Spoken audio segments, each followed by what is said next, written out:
Unasemaje hivi?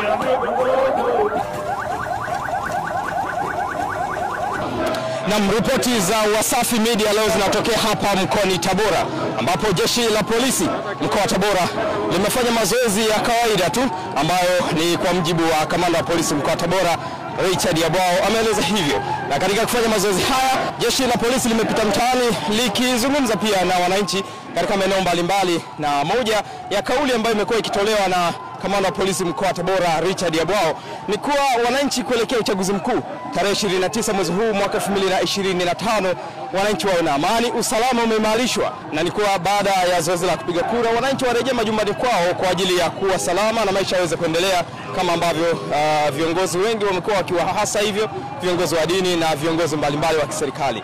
Kutoka hapa mkoani Tabora, mimi ni MK Magesa na hii ni Wasafi Media.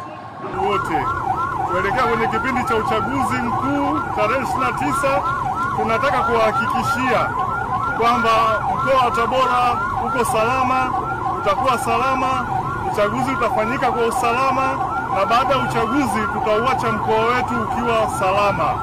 Hilo ni hakikisho ambalo jeshi la polisi mkoa wa Tabora tunalitoa kwenu, mkatimize haki yenu ya kikatiba ya kupiga kura kwa usalama, na baada hapo kila mtu arudi nyumbani.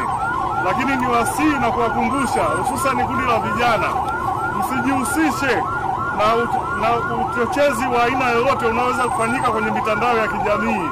Hilo ni kosa la jinai na utachukuliwa hatua za kisheria endapo utabainika kufanya jambo hilo. Usijihusishe, usiogope kwa maneno yote yanayosemwa ya kiuchochezi.